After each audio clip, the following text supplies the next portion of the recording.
my focus is always on our own community. And I know that wrongs have been done against Indigenous peoples. So for me, that's where I get the drive and motivation and inspiration and everything behind what I do. That won't ever stop. What if I was to start a series? Imagine a red chair out in the middle of the bush. Imagine the red chair in the middle of an intersection. This red chair, what does it represent? What does it mean?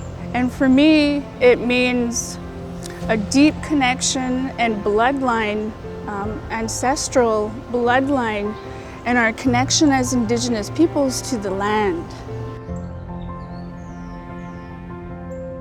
I'm always the type of person to sit on ideas and wait for the time and space to be, right for it. Like there's always a time and space for everything. So I had the patience with this idea to, let it come about in its own natural way and in its own time.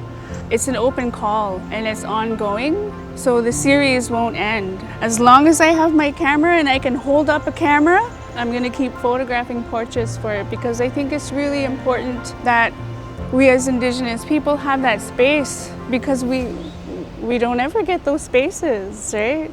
And when you think of the series overall and what it represents and what it means, we have all the space. This is all Indigenous land. You can't have like an Indigenous sort of philosophy and cosmology without language or the land. And the language is informed by the land, right? All the different beautiful languages, you can hear it. And it's informed by the land and where they come from and their philosophies, their lifestyles, their culture, their practices, their beliefs. It's all intertwined.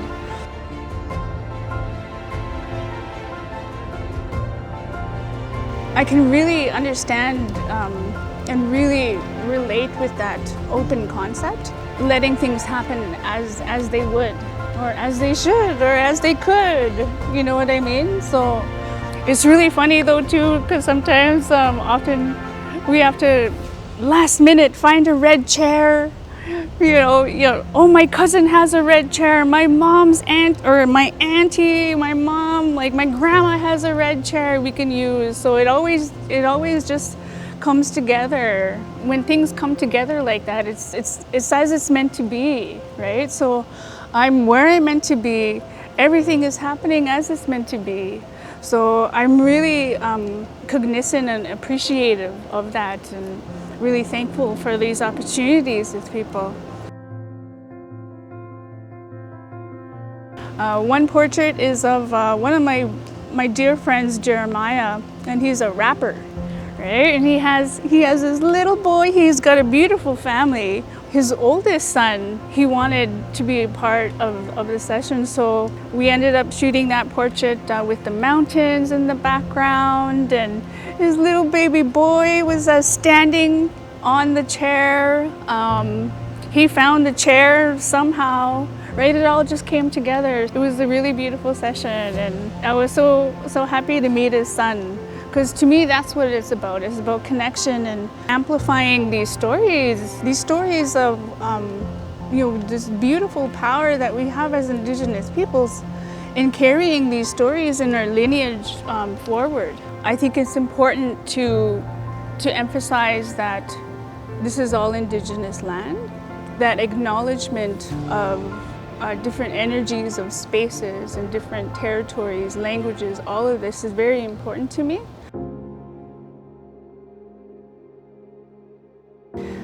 I've always held a really innate, powerful sense of justice, and that for me rings true. I grew up in the foster care system. I was a part of the 60 scoop foster care system, and just to be a part of that, the taking of children from their families, right? To be a part of that at times, sometimes I have to like kind of look back on my life and I don't know, wow, I can't believe that happened and I got through it, or I'm still going through it, right? And that's to me where my art really serves as this point where I can recenter myself and get back to, oh, this is why I do it. It's for my community, it's for me, it's for my community, and it's for us. Just my very being as an Anishinaabe, as a woman, as a two-spirit woman, right? To be able to be a part of so many communities within that is powerful.